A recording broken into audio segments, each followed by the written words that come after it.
The chamber was laughing before Ambassador Coyle even finished reading. The numbers. I heard it through 3 in of ceremonial glass, that wet clicking harmonic sound, like a pipe organ swallowing itself. 7 species, 41 delegates, 1 shared joke, and the joke was us. I pressed my palm flat against the observation window and watched.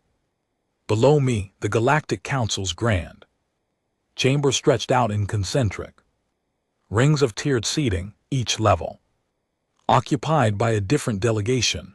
The Veth sat closest to the center, 7-limbed, iridescent, gorgeous, the way that makes you feel like a parking violation. The Korathi occupied the upper tier, gray and angular built, like geometry had a bad day. The Sin Valley were taking notes, not combat notes, the kind of notes a scientist takes when a new species of insect does something unexpected. Anthropological notes. We were the insect.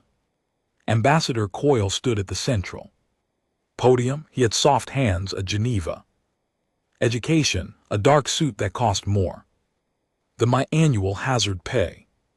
He was reading from the Earth Defense Corps submission document, fleet count, troop strength, weapons grade, territorial range, and his chin was up the whole time.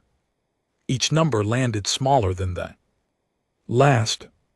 I had those numbers memorized. I had spent 3 weeks helping compile them. 41 snorts, pages of honest accounting, because the Council Charter required transparency from any species petitioning for protected status during an active conflict. We had given them everything. Every ship, every soldier, every gun we had left. The Veth ambassador, the one they translation feed listed as high voice, Sereth, held up the holographic summary. A small spinning display, blue numbers on a dark field. He said something in Veth primary. The translation came through my earpiece. Half a second later. Is this their full military capacity or a regional subdivision? Coyle said full capacity. The pipe organ swallowed itself again. I kept my hand on the glass. The cold of it spread into my palm and up my wrist.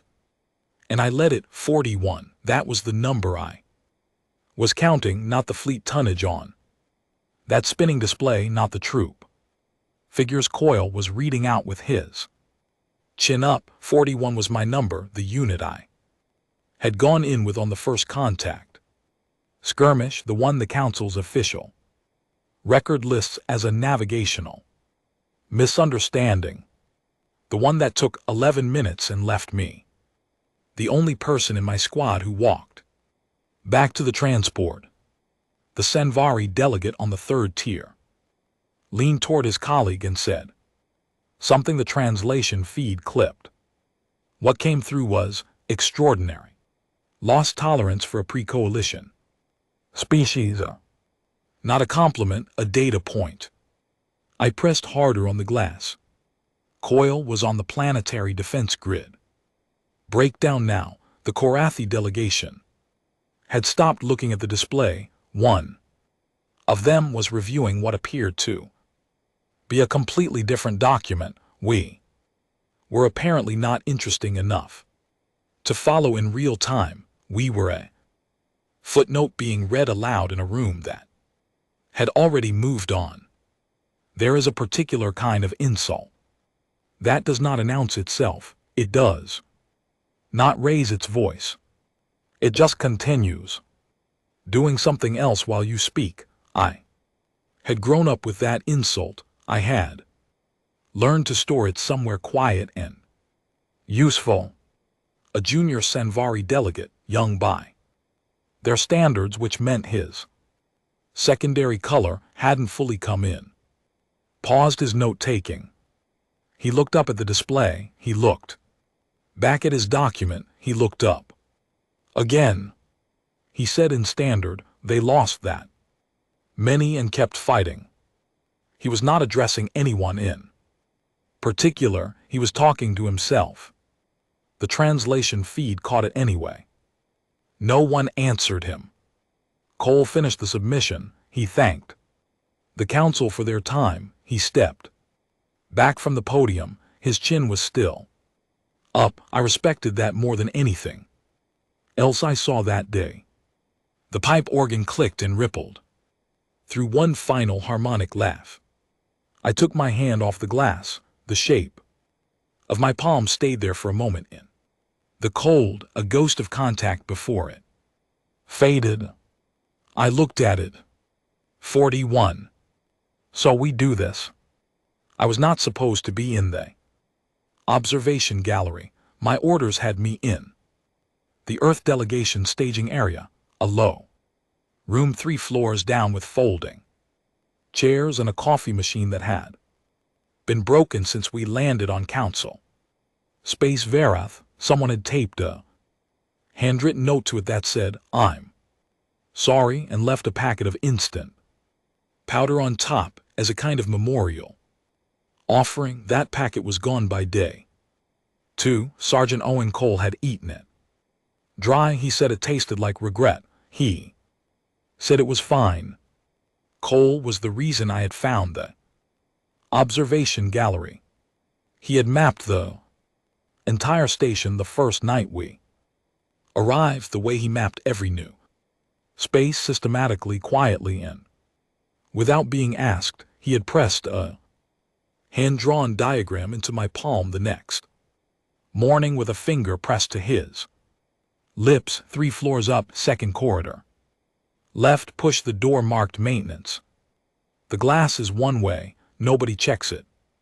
Cole was good at finding exits. He was good at finding high ground. He was good at being in the right place before anyone knew the right place mattered. He had been doing it since before I knew him, which was before the skirmish, which was before the 41 became the number I counted in dark windows.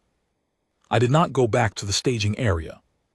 After the session, I stayed in the gallery until the chamber emptied and the lights dimmed to their overnight setting, and the spinning blue display winked out and left me in near dark with the ghost of my palm print on the glass. The junior Sinvalry delegate had left his notes on his seat. I could not read them from this distance. I looked at them anyway. I thought about what he had said. They lost that many and kept fighting. He had sounded confused, genuinely confused, the way you sound when something does not compute, not because you are dismissing it, but because your model has no category for it, and the absence of the category is disorienting. He had not said it with admiration. He had not said it with contempt.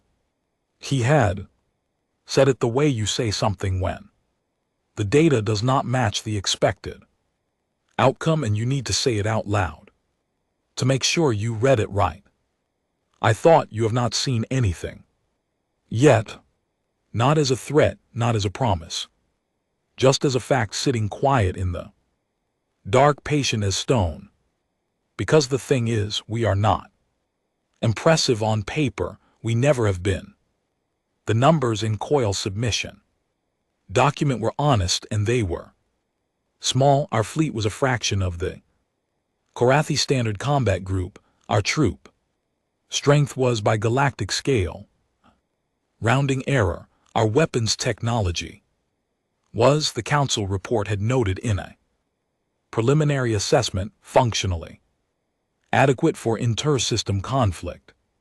Functionally adequate.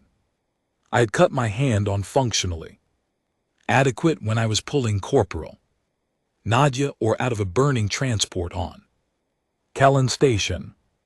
Functionally adequate had been the rifle that jammed twice and fired true 6 times in 11 minutes, and those 6 times were the reason I was standing here in the dark instead of on a list. The chamber was empty now. The Korathi Tier looked like geometry waiting for something to happen. The Sinvari note sat on the empty seat, the Veth Central. Podium was clean and dark. I said out loud to nobody we know. Not the numbers, not the fleet count. Not the weapons grade. We know what the junior delegate couldn't file in his notes. We know what doesn't show up in the submission document. We know it the way you know your own weight, not by measuring it, but by feeling it every morning when you stand up. I put my hand back on the glass. The shape stayed longer this time, or I stayed longer, I'm not sure which. Outside, council space Verith spun slow and enormous in the dark, lit from below by the planet it orbited, and I stood there watching it the way you watch something that has decided you are not worth watching back. That was fine. We had been not worth watching before. We knew how that ended. So we do this. Cole was waiting outside the staging area when I finally came down. He had 2 packets of the instant coffee powder. He had found a supply locker somewhere because of course he had, and he held one out without a word. I took it. We stood in the corridor and ate dry instant coffee powder in the dark, like 2 people who had made peace with being a rounding error. How was the session? He said. They laughed, I said. He nodded. He had expected that. We had both expected that. You do not walk into a room where you are the smallest thing and expect not to be laughed at. You walk in because the room exists and you have the right to be in it, and the laugh is just the weather. The Senvari one asked a question. I said, which one? The young one, junior delegate. He asked why we kept fighting after the losses. Cole chewed his powder. What did they say? Nothing. Nobody answered. He was quiet for a moment, then he said, good answer. I looked at him. He shrugged. Silence is a good answer. Makes them think. I thought about the spinning blue display, the numbers, the pipe organ. Laugh, the junior delegate's face. Cole held out a second powder packet. Found 6 more, he said. There's a supply locker by the environmental processing unit on sublevel 3. Of course there was. I took the second packet. We ate it in the corridor and said nothing else, and that was enough because we were the kind of people who did not need to say the thing out loud. The thing was already said. It had been said 41 times over in the names I carried in the cold of the glass, in the silence that nobody in that chamber had been able to answer. They mocked the tiny army. Outside, the planet turned.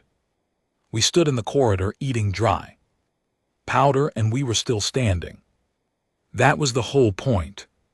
The next morning Cole called the delegation together. He had received the council's preliminary response to the submission. A form document, standard language. Nothing binding. He read it carefully. He set it down. He said, they have offered us observer status. Someone in the back said, what does that mean? Coyle said, it means they will watch us. He picked up the document again. He said, let them. Cole caught my eye across the room. I ate the last of my powder. So we do this. The moon was called Callus 4. Nobody had named it anything better, because nobody had stayed long enough to care, and the first Earth survey team had apparently been in too much of a hurry to do more than log the coordinates and note that the soil read clean and the air was breathable and the gravity was close enough that you would not notice the difference until the 3rd week when your knees started complaining. My knees had been complaining since the second week. I set down my pack outside what was technically Barracks C and looked at what was technically a military installation and felt something I did not have a clean word for, not despair, not pride, something in the middle, the way you feel when someone you love does something deeply impractical and deeply them, and you cannot decide whether to stop them or stand back and watch. The base was a construction in progress. Half the prefab walls were up. The perimeter had been marked but not fenced. 2 soldiers were arguing about the placement of the communications array while a third sat on a crate nearby eating something out of a foil packet and offering occasional suggestions that neither of the other 2 wanted. Between Barracks C and the armory, in a strip of cleared ground that had no tactical purpose, someone had started a garden. Not a metaphorical garden, an actual one. Small, careful rose, something green already coming up. I stood and looked at it for a long time. Vreth 6 appeared at my shoulder. He had been doing that since he was embedded with us at the transit station, materializing at my shoulder without sound, like geometry that had learned to walk. The Korathi built like that. All angles and efficiency, no wasted motion. He had 4 upper limbs and used them all with a precision that made you aware of how approximate human movement was by comparison. He was looking at the garden. He said, "What is the tactical function of this?" It was not a question. His standard had no inflection for questions. Everything came out flat, like a statement waiting to be corrected. I said, "There isn't one." He looked at me. I said, "Someone wanted a garden." He opened the small recording device he kept clipped to his upper right limb and made a note. I did not ask what the note said. I had stopped asking after the first day when I realized his notes were going to be accurate and unflattering, and there was nothing I could do about either quality. The base had been Vreth 6's idea, or rather the Korathi Council's idea, relayed through him. An embedded observer, officially neutral, officially just watching. The Earth Command had agreed because you agree to things when you are the smallest item on the agenda, and the price of saying no is invisibility. Vreth 6 had arrived with 2 cases of equipment, a recording device, and an expression that I had eventually cataloged as the Korathi equivalent of barely contained disbelief. He was cataloging our failures. His report, I knew, would be meticulous. I walked him through the base. The armory was half-stocked, functional, organized in a system that made sense only to the corporal who had set it up.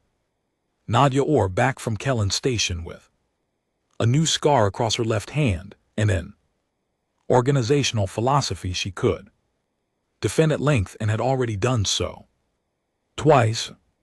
Vreth 6 looked at the layout. He made a note. The communications array was still being argued over. We walked past it. The 2 soldiers paused their argument long enough to nod at me and look at Vreth 6 with the particular expression humans use when they are being observed by something that finds them interesting for the wrong reasons. Vreth 6 made a note. The medical bay was too large. He stopped in the entrance and looked at it for a long time. It was a full third bigger than the standard installation layout for a base this size. It had more beds than the current roster justified. It had supplies staged for patient loads we did not yet have. He said, "This is disproportionate to your current troop count." I said yes. He said, the resources allocated here. Reduce capacity elsewhere. I said yes. He said why. I thought about Kellen Station, 11 minutes 41. I said because we plan for the number we are going to need, not the number we have. He made a note. At the end of the corridor just before the medical bay opened into the main treatment area, someone had started the memorial wall.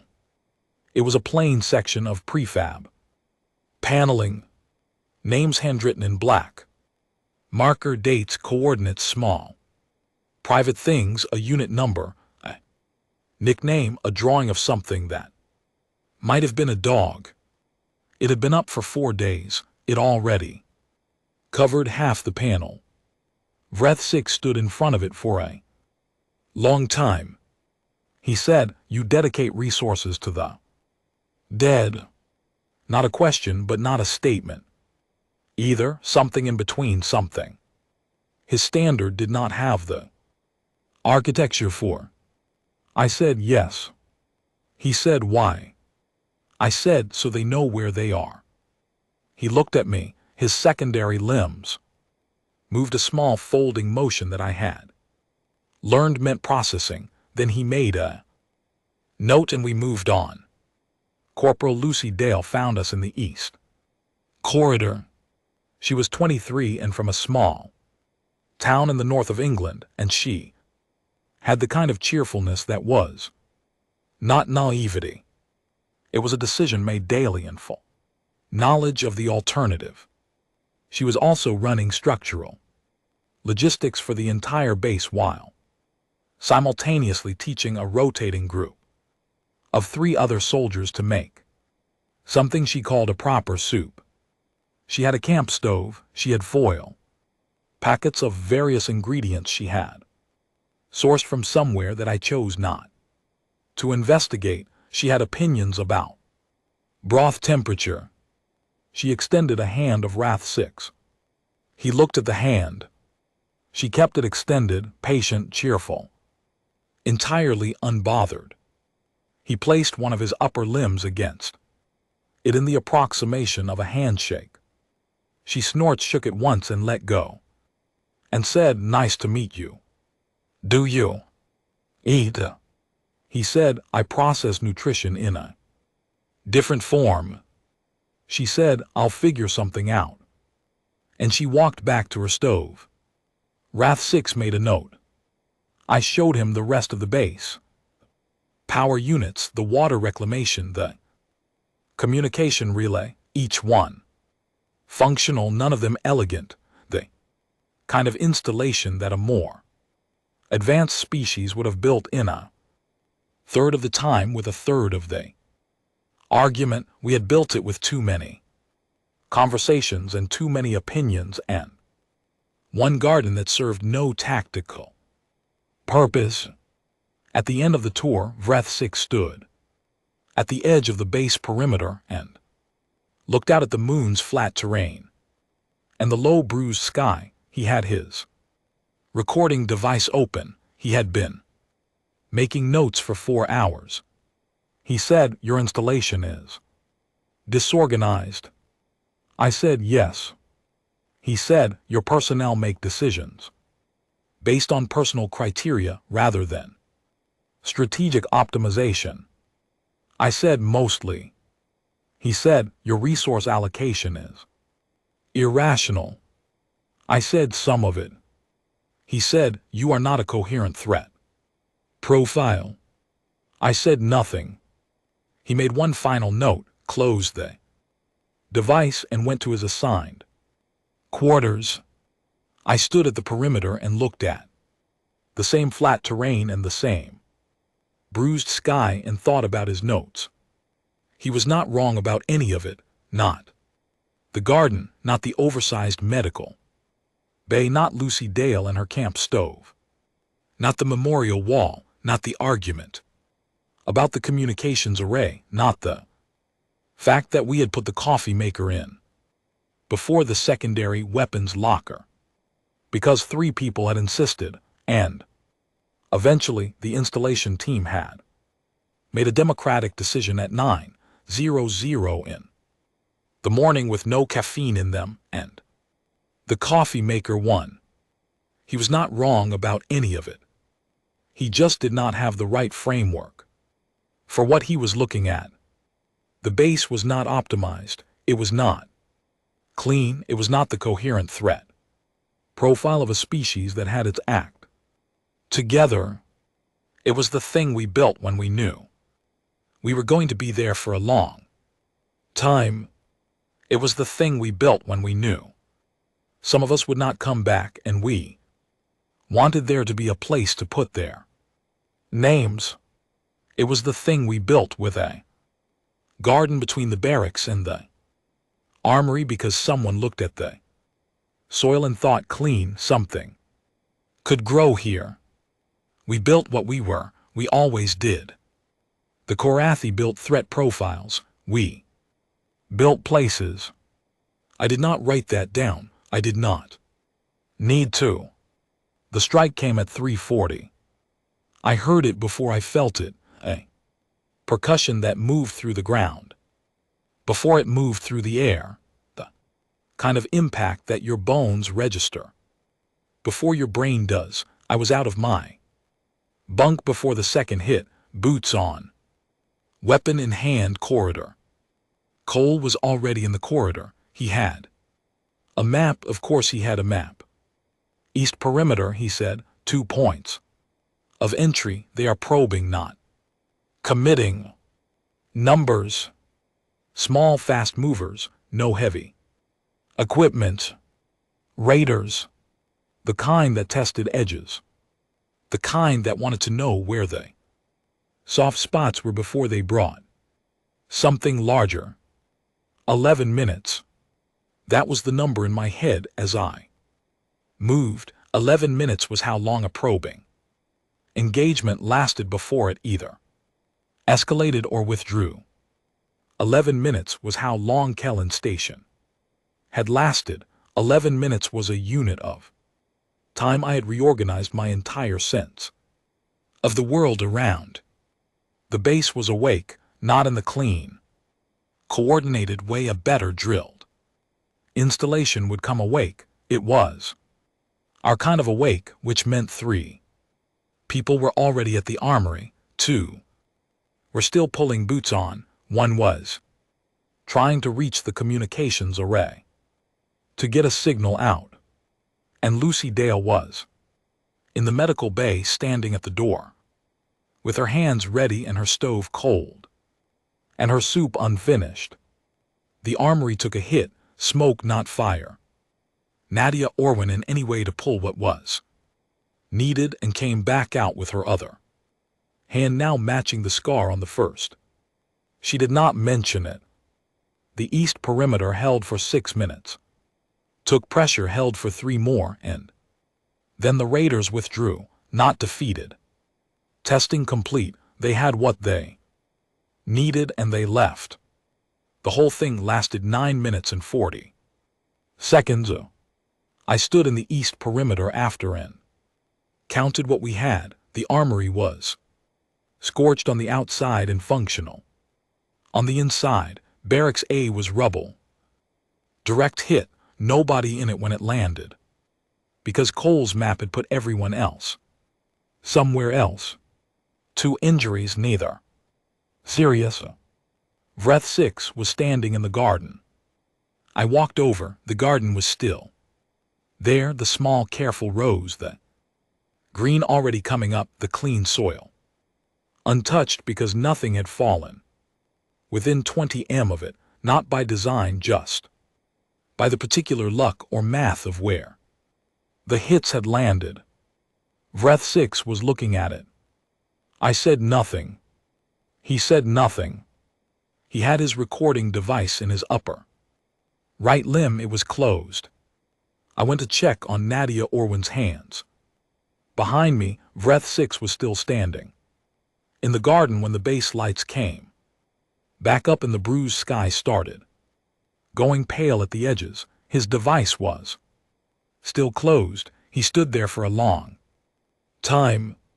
I found out later that he did not update his report that night. His quarters light was on until morning. I saw it from across the yard when I came out to check the perimeter, and I thought about his notes, the disorganized base, the irrational allocation, the incoherent threat profile, and I thought about the garden, still growing between the barracks and the armory and the medical bay that had been too large and had been exactly large enough, and the memorial wall with its names and its coordinates and its small drawings of things that might have been dogs. I thought, now he is running new numbers. I thought, good. The coffee maker was still working. Someone had made a full pot. I poured a cup and stood in the corridor and drank it and looked at the light in Vreth Six's window and felt the kind of quiet that is not emptiness but fullness, the full weight of everything being exactly as hard as expected and continuing anyway. The green thing in the garden was still growing. We were still standing. Corporal Lucy Dale found me the next morning with a new row planted and a list of supplies she wanted and an expression that said she already knew how I was going to respond. She said, I need a grow light. I said, we don't have a grow light. She said, I know where they keep the spare parts for the environmental array. There are components I could modify. I looked at her. She held the list out patiently. I took it. The thing about Lucy Dale and her garden, and her camp stove and her soup, the thing Vreth Six had put in his notes as irrational, as non-strategic as the behavior of a species that did not understand resource priority, was that it was all of those things, and it was also the mechanism by which 11 people on this base were able to stand up every morning and do their jobs.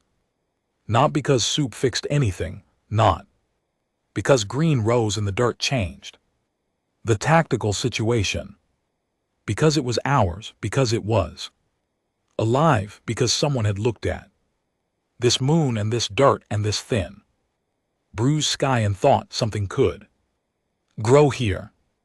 We were that species. We had always been that species. I told her to get the components. She was already walking.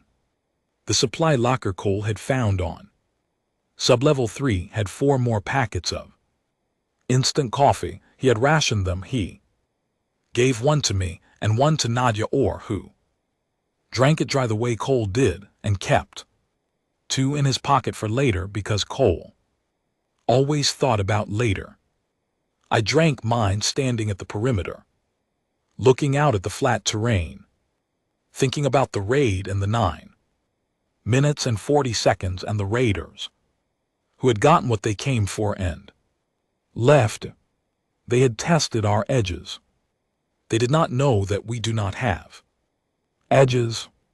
We have names on a wall and a garden, between the barracks and the armory, and a medical bay that was too large, and a coffee maker that won a Democratic vote at 9:00 in the morning, and a corporal who was currently modifying environmental array components to grow something green under an alien sky. That is not a threat profile. It is worse. So we do this. The tactical room was a rectangle of light and red, mostly red. The map covered every wall. 3-dimensional projection that the system updated every 4 minutes, each update adding more red markers than the last. I stood at the back of the room and watched the colors and did the math I had been doing since the first markers appeared 12 hours ago, and every time I did the math I got the same answer, and the answer was not good. Someone had written on the whiteboard in black marker big enough to read from Where I stood. We've been in worse. Below it in different handwriting. No, we haven't. Below that in a third hand, slanting. Slightly uphill, the way someone writes. When they are using a surface, that is. Not quite at the right height. Yeah, but we didn't know that at the time. I looked at it for a moment, then I went to the front of the room. The Karathi force was not a probe. It was not a test. It was coordinated, committed, and moving in 3 simultaneous columns that the intelligence feed had been tracking for 36 hours since the moment they crossed. The outer marker and the tracking system had gone from amber to the particular shade of red that means stop asking questions and start making decisions. The numbers were in the display. I had looked at them long enough to memorize them, and then I had stopped looking at them because there is a point at which the numbers are not telling you anything useful anymore, and looking at them is just a way of using time you do not have.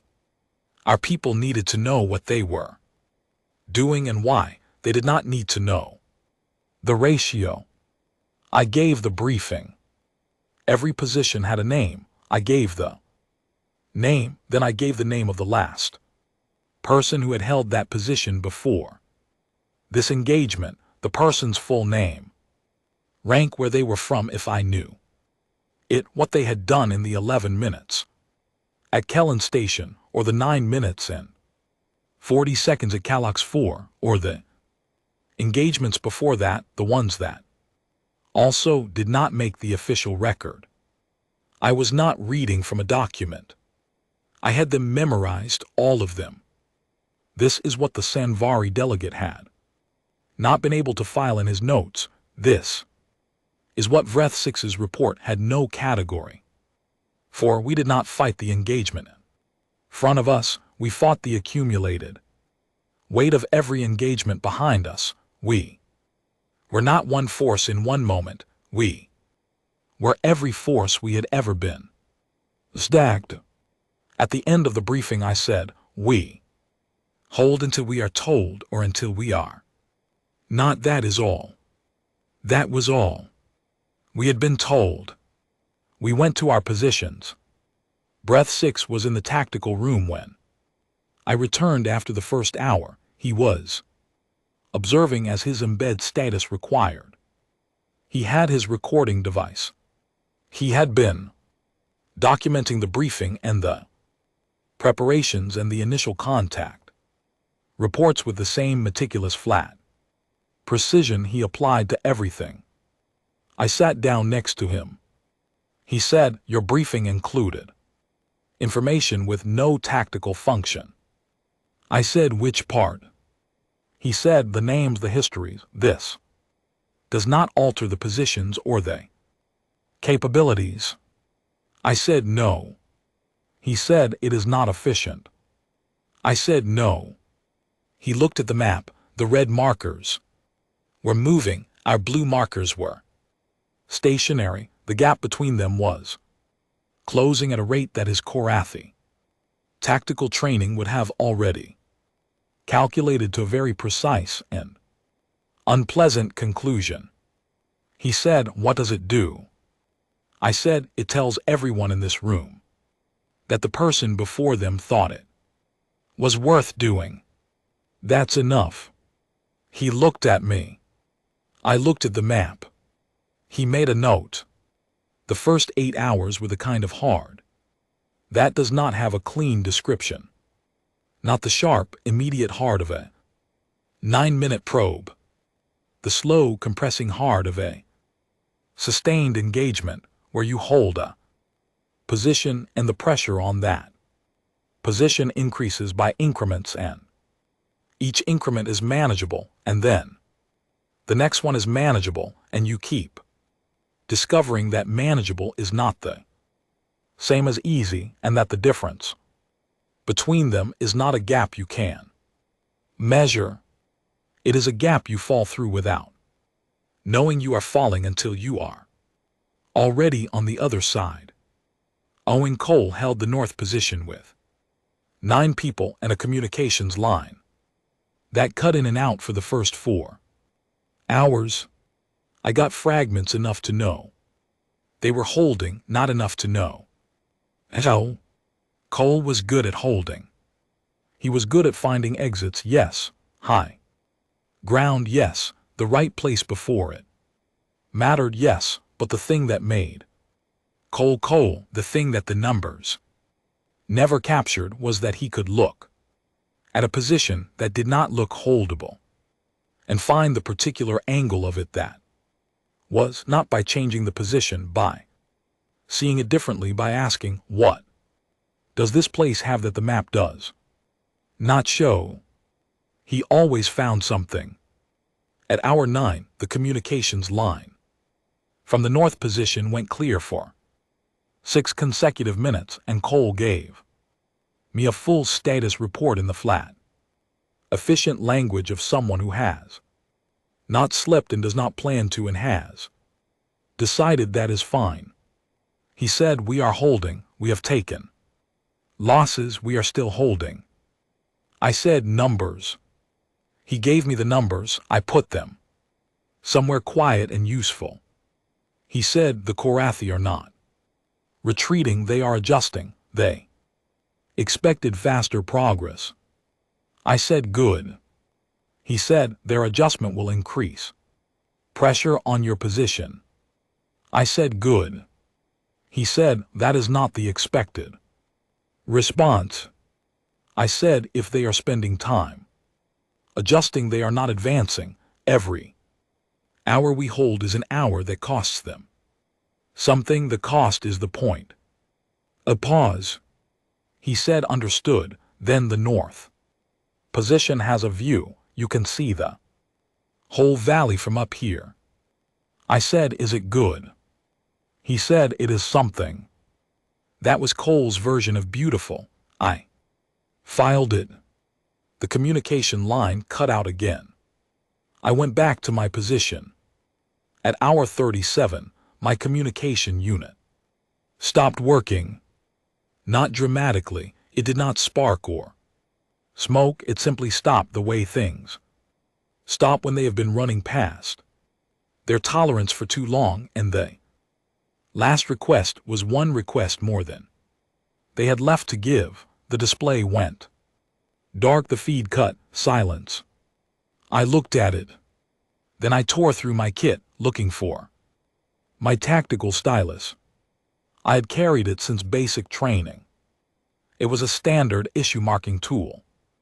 Black hexagonal, worn smooth on one side where I had been holding it wrong. For 11 years, I used it to mark physical maps when the display systems were down, which was more often than the equipment specifications suggested it would be. I had used it at Kellen Station. I had used it at Calyx 4. I had used it in 3 engagements the official record did not acknowledge. It was not in the first pocket, not in the second.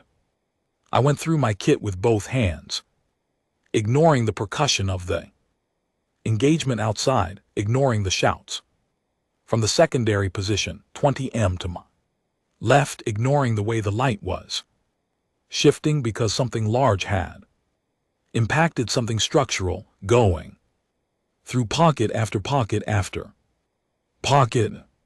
Not there. I found it in the inner lining of my jacket, wedged into a seam. My hands were steady. For a moment, just that one moment, I was fine. Then I got up and started directing my unit by hand signals. Hand signals are older than any technology we brought to this moon. They are older than almost anything we had in that engagement. They are the language of people who have been in situations where everything else failed and something still needed to be said. Every human military tradition had its own version of them, and the versions were different in their specifics and Identical in their logic, the body can speak when the voice cannot. My unit knew the signals. We had practiced them not because we thought we would need them, but because Cole had insisted, and Cole was always right about what you needed before you knew you needed it. We held the position. We held it with hand signals and a tactical stylus and 11 people who knew the names of the ones who had held it before them. At hour 41, something changed in the engagement. Not on our end. Nothing changed on our end. We were doing what we had been doing, holding, adjusting, holding. Holding, the change was in the pressure. It did not increase, it plateaued, and then incrementally, it began not to decrease exactly but to hesitate. Pressure that hesitates is pressure that is questioning itself. I felt it before I understood it.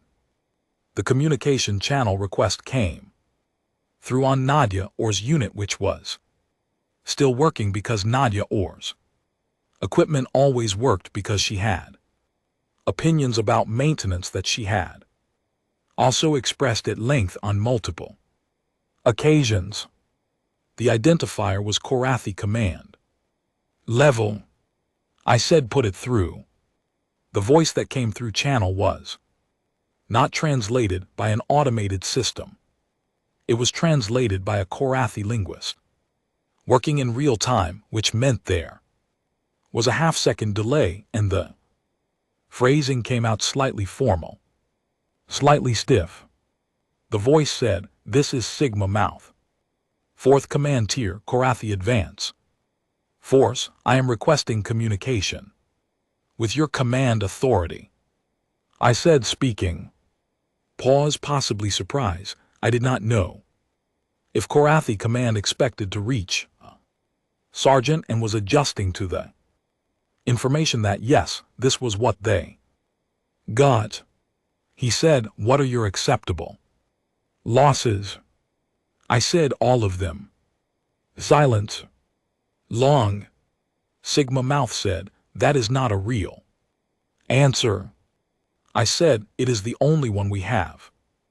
Another silence, different quality, not the silence of a bad connection, the silence of someone holding a new piece of information up to the light and finding that the light goes straight through it in a way that does not match any material they have worked with before. He said, "Your force has sustained significant losses over 41 hours. I said, "Yes." He said, "Your strategic position has not materially improved." I said, "No." He said, "Then what is the objective?" I looked at the whiteboard, the 3 lines, the third handwriting slanting slightly uphill. I said, "To still be here when you ask that question." The channel stayed open for 11 seconds. After that, I counted. Then it closed. 3 hours and 20 minutes later, the red markers began moving. Not advancing, not retreating, not officially reallocating. That was the word the tracking system used, tactical reallocation.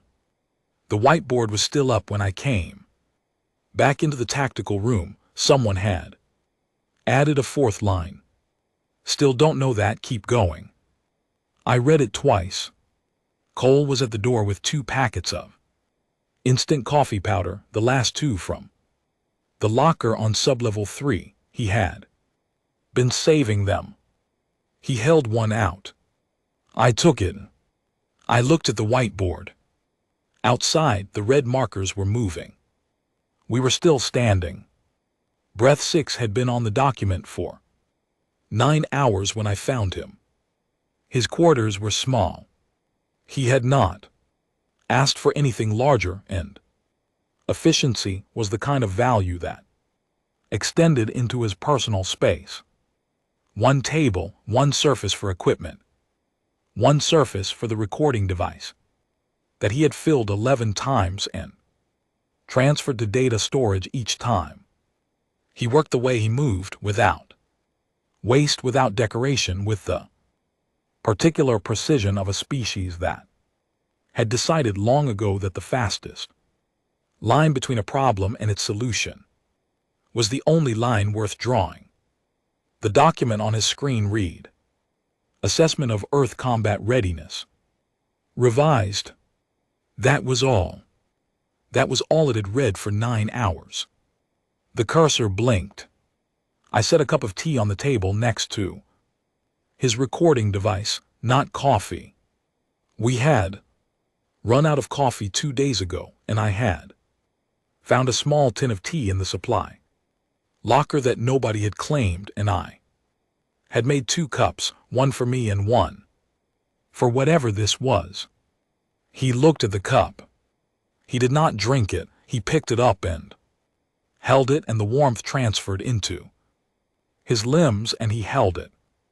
I sat down on the floor on the other side of the table, my back against the wall, my own cup in both hands. I did not ask what he was working on. I did not ask why the document had 9 words. In 9 hours, I knew what he was working on, and I knew why, and I sat on the floor and drank my tea. After a while he said, I have revised this document 12 times. I said, what does it say now? He said, the same 12 words it said at the beginning. The header and one data point. I said, which data point? He said, casualty absorption rate. Nonlinear. I looked at my tea. He said, this is not a sufficient assessment. It does not capture the mechanism. I said, what is the mechanism? He was quiet for a moment. His secondary limbs did the small folding motion. Processing. He said, I do not have a term for it in any language I work in. I said, what does it look like? He thought about that. His upper limbs shifted. He set the cup down and picked up the recording device, and then set that down too, which was the most uncertain I had ever seen him. He said, it looks like a system that uses loss as fuel. I said nothing. He said, the Korathi tactical model assigns a weight to casualties. H. Casualty reduces operational effectiveness by a calculable amount. Beyond a threshold, the force becomes non-functional. This is true for every species the model has assessed. I said, and us? He said, your operational effectiveness does not follow the reduction curve.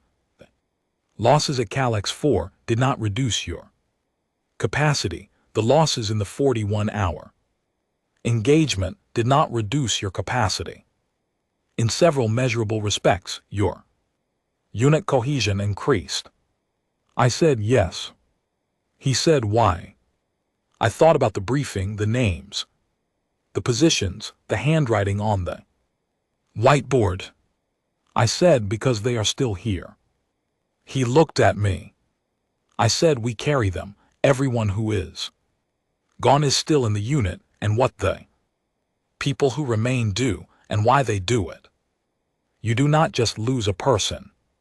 You lose what they knew, what they held, and you pick that up. You add it to what you already carry. You do not get lighter. You get more. He processed this for a long time. He said, this is not an efficient system. I said, no. He said, it should produce diminishing returns. Accumulated loss should degrade performance. I said, it does. Eventually it does. But the threshold is different for us. He said, what is the threshold? I said, 0 reasons. He said, 0 reasons for what? I said, for continuing. We stop when we run out of reasons, not when we run out of people. He was quiet. The cursor on his screen blinked. He said, I cannot quantify that. I said no.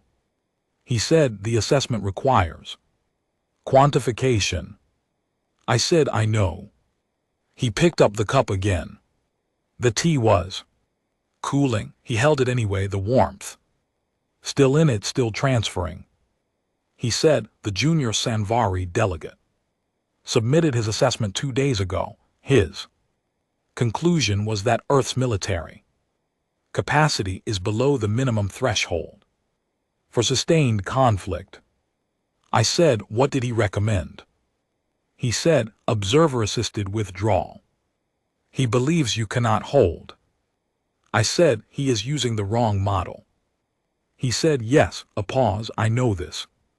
Now, he set the cup down and opened the document and stared at the 9 words and the blinking cursor. I finished my tea. I set the cup on the floor. I looked at the memorial wall through the open door of his quarters. Not the one in the medical bay corridor, but the small one someone had started in the east section, a second wall, because the first one was filling up. He said, I saw what you wrote on the wall, the second wall. I had not written anything on the second wall. I had not needed to. The wall was not for me. He said the name of Corporal Cole, the coordinate. I looked at him. He said he was lost in the 41-hour engagement, hour 31 north position. I said yes. He said his communication with you in hour 9 indicated the position was holding. I said it was. He said he reported losses and said the position was still holding. I said yes. He said, and then he continued to hold it for 22 more hours. I said yes. His secondary limbs folded tight and then released, his version of a long exhale. He said he sent you the status report. Knowing. I said I think so. He said, why did he not report the full status? I said because the position was still holding, that was the full status. The cursor blinked. Wrath 6 put his limb on the input surface. He held it there without typing. He said, the Simvri delegate asked me for my preliminary findings this morning. He expects confirmation of his assessment. I said, what will you tell him? He said that his model is wrong, that the mechanism of Earth's combat capacity cannot be assessed by the current metric system. I said, what metric will you use? He said, I don't know yet. He started typing. Not the assessment, something else. First notes, long ones filling the document in a different way than before. Not quantified, not scored, the kind of notes that were trying to describe something the existing vocabulary did not have a shape for. I watched him for a moment. Then I picked up both cups and went to find somewhere to wash them, because we were the kind of people who washed cups. The Sinvari delegate found me the next afternoon. His name was rendered in standard as something close to Vel, not his full name, which was long and required 2 additional vocal registers that human mouths did not produce, but the fragment he offered to species who could not manage the rest. He was young. His secondary color was still coming in.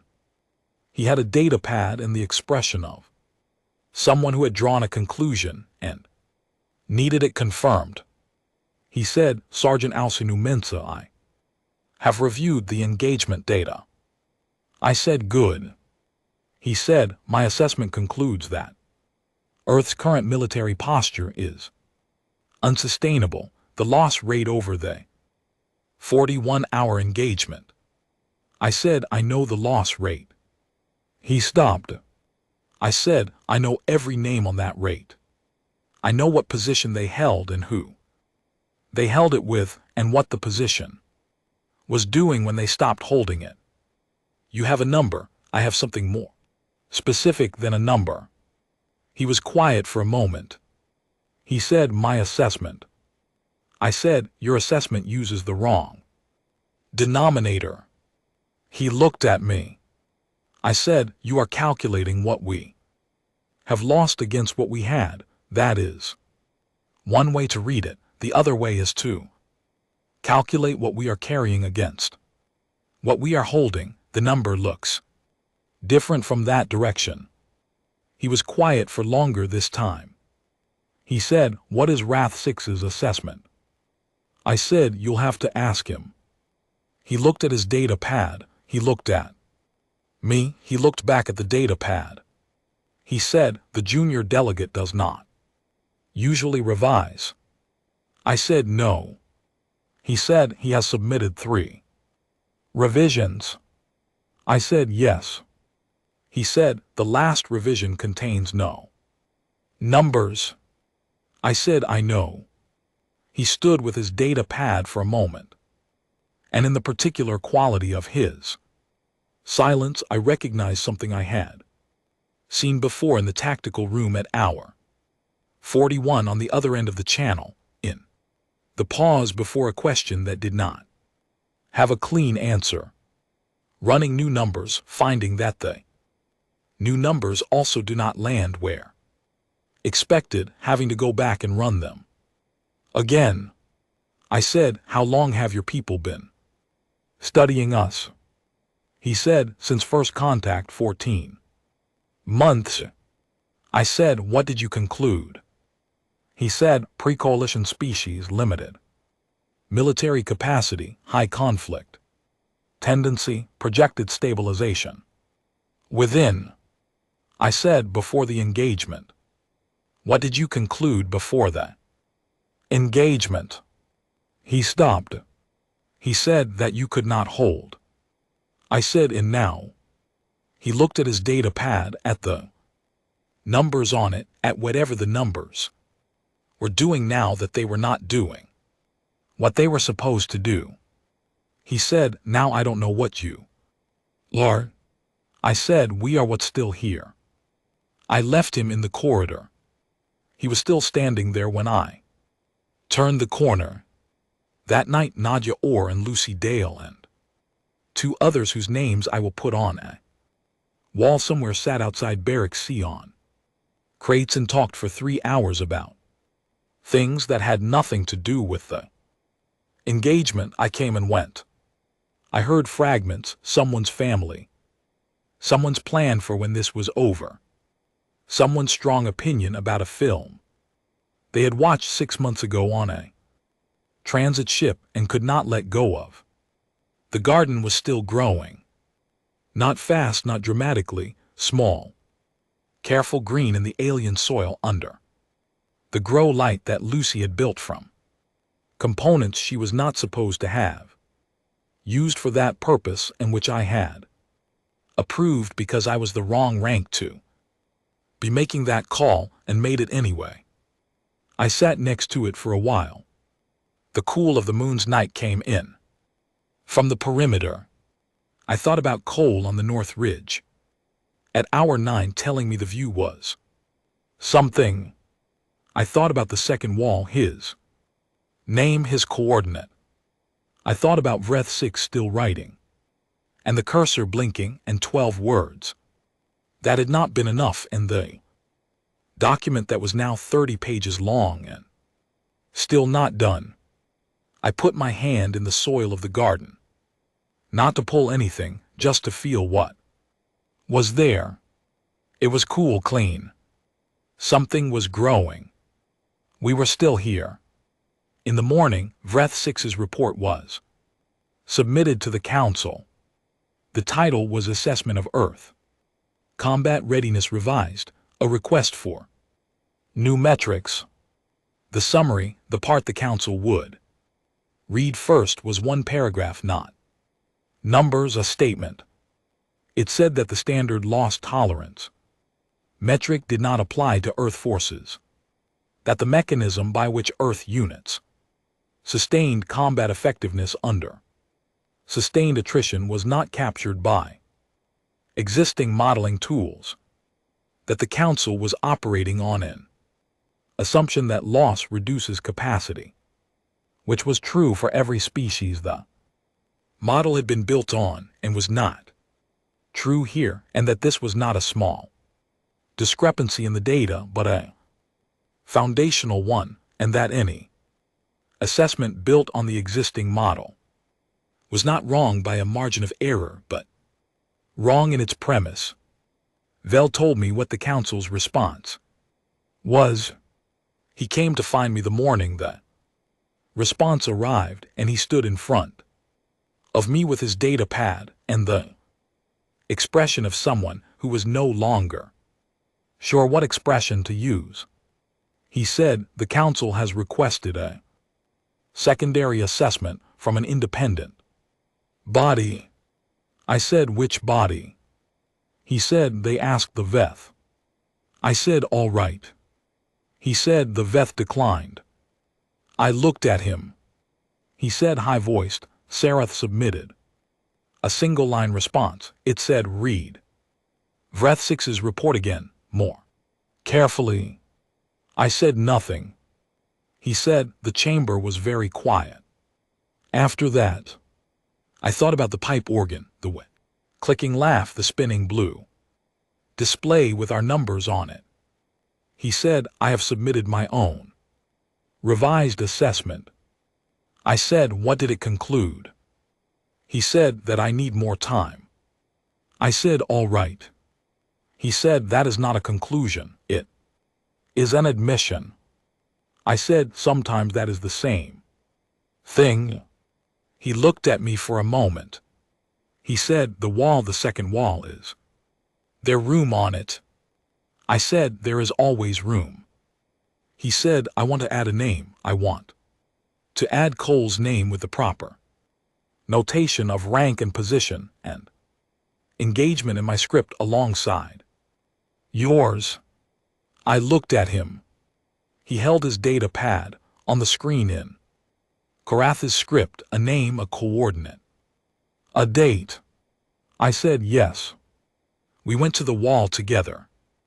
The treaty room did not look like a room where things ended. It looked like a room where things sat across from each other and tried to find the shape of a shared future without agreeing to call it that.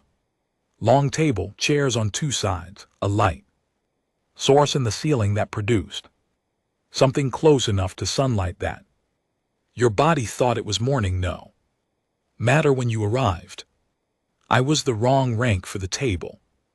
Everybody in the room knew it. The Earth delegation's senior advisors had arranged the seating with the careful precision of people who understood protocol and had spent 3 days making the correct introductions to the correct people.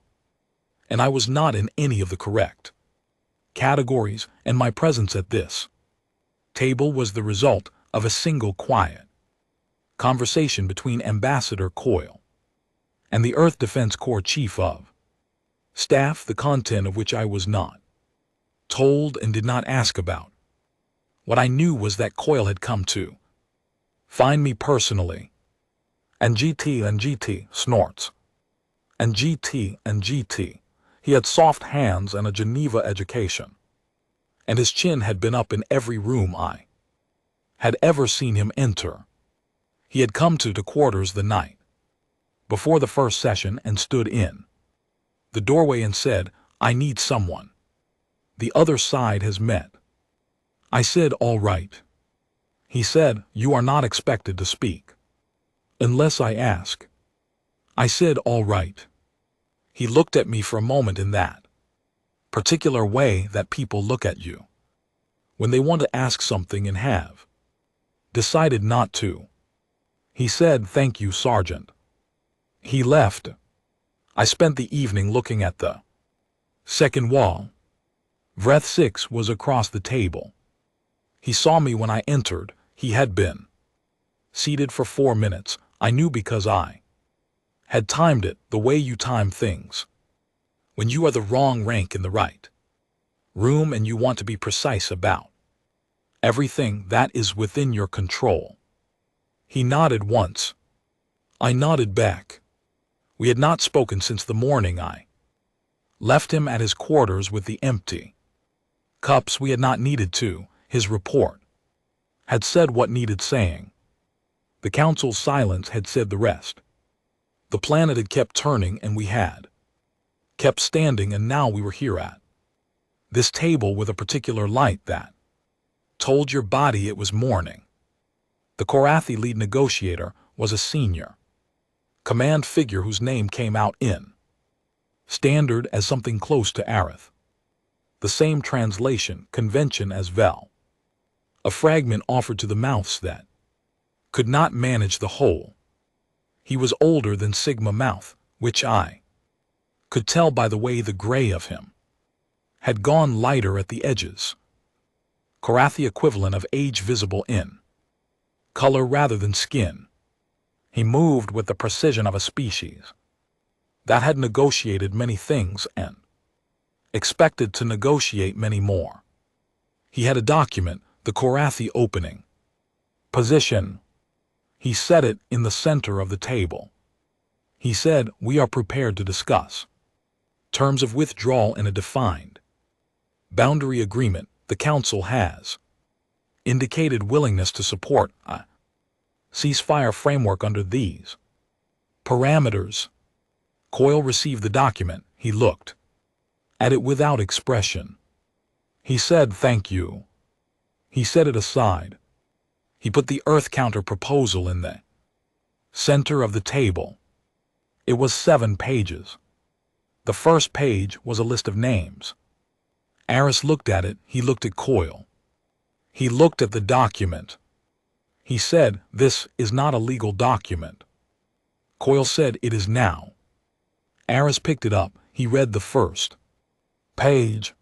He read the second page, which continued the list. He turned to the third page, and the list continued there, too, and he turned to the fourth, where the list ended and the actual terms began, and he set it down.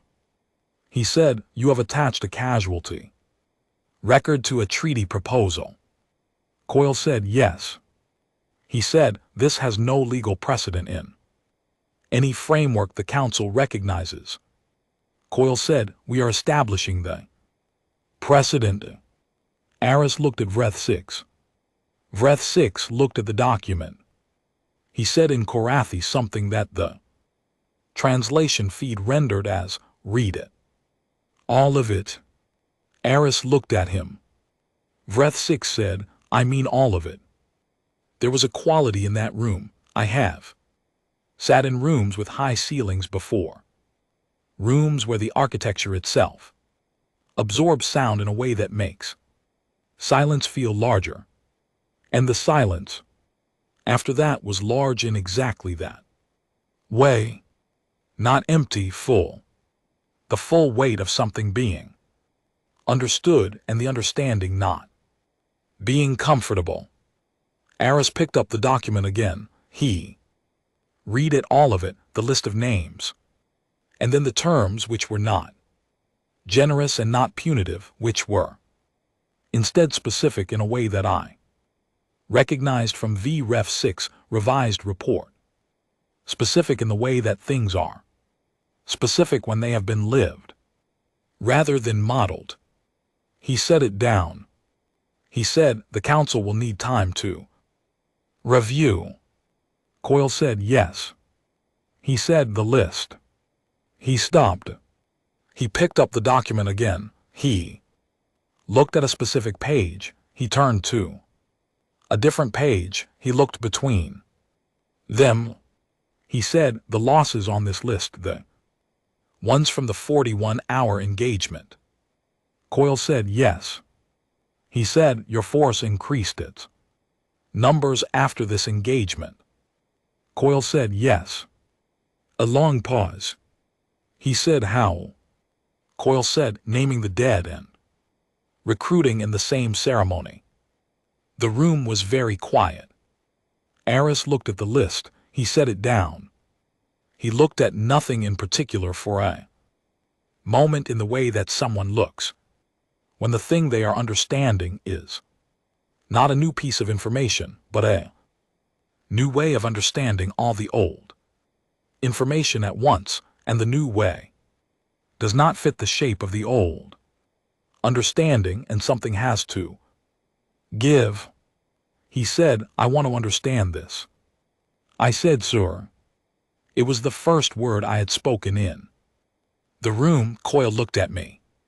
He had said I was not expected to speak unless asked. He had not told me I could not. The snort's distinction was small, and I had decided to live in it. Aris looked at me. I said, we do not stop when we lose people, we carry them forward. The weight is real, and it is something we run on. You were looking for the point where the weight stops us. There isn't one. He said, there must be a threshold. I said, 0 reasons. That is the threshold, not 0 people. 0 reasons to continue. He said, and you have not reached it. I said, no. He said, how many reasons do you have? I thought about the garden, the whiteboard, the 4th line of handwriting, Lucy Dale and her camp, stove coal and his maps, Nadia and her scarred hands, the walls, both of them, full of names and coordinates and small drawings of things that might have been dogs. I said, enough.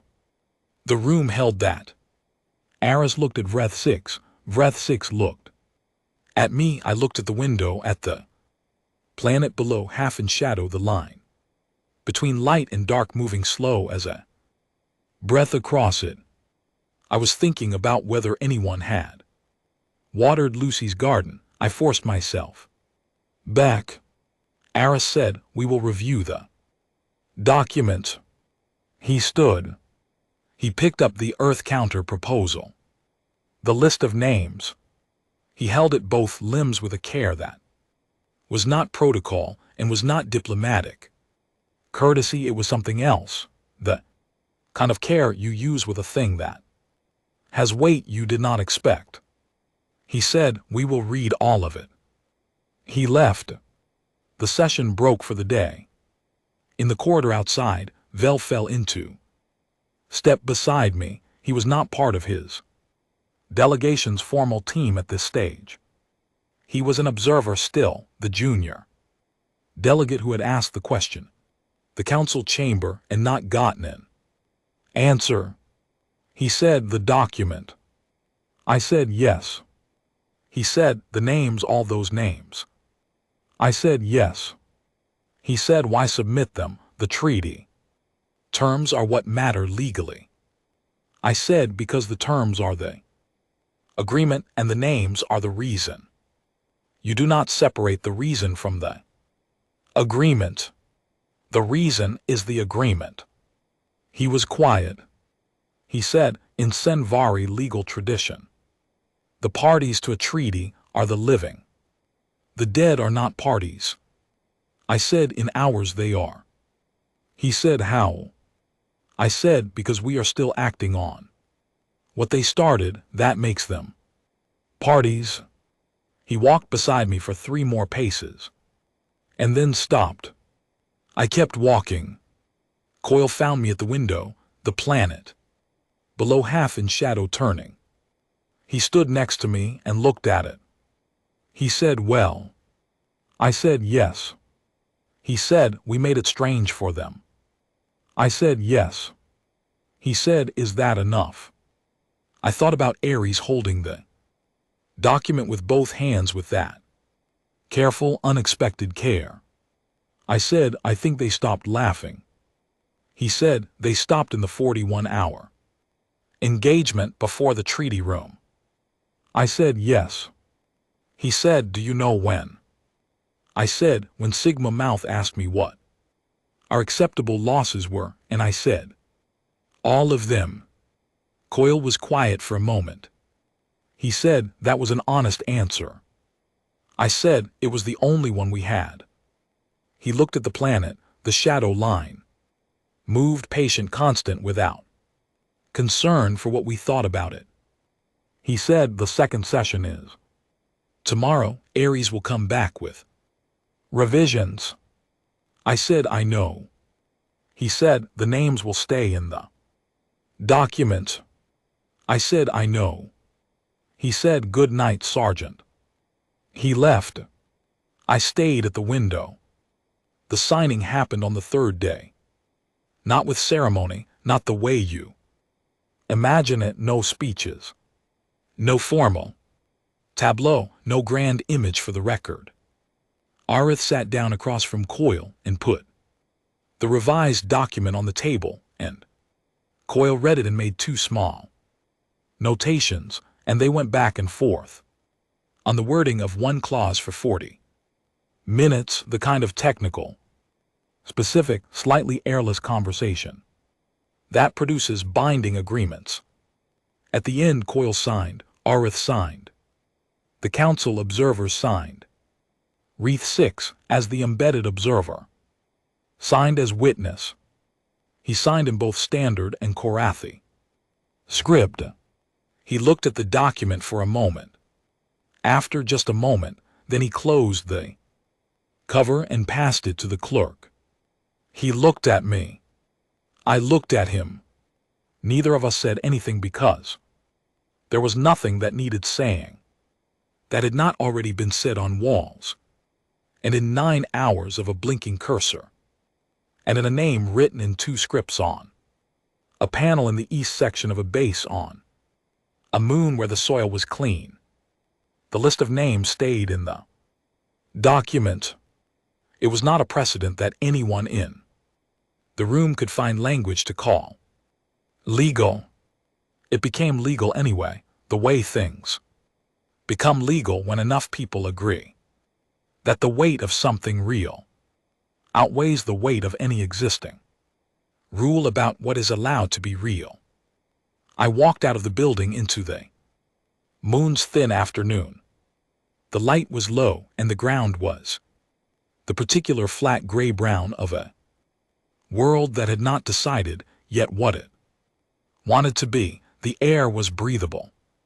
The gravity was close enough that after 3 weeks your knees started complaining.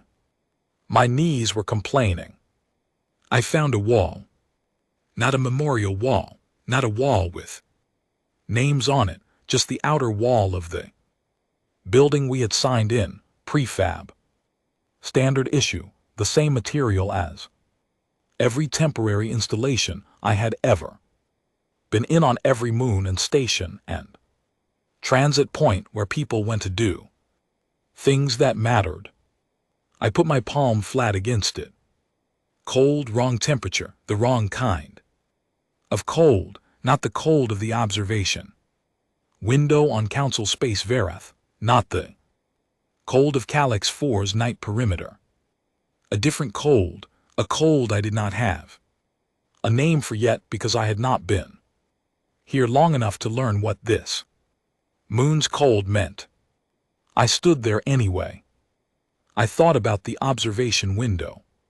41, my palm print fading.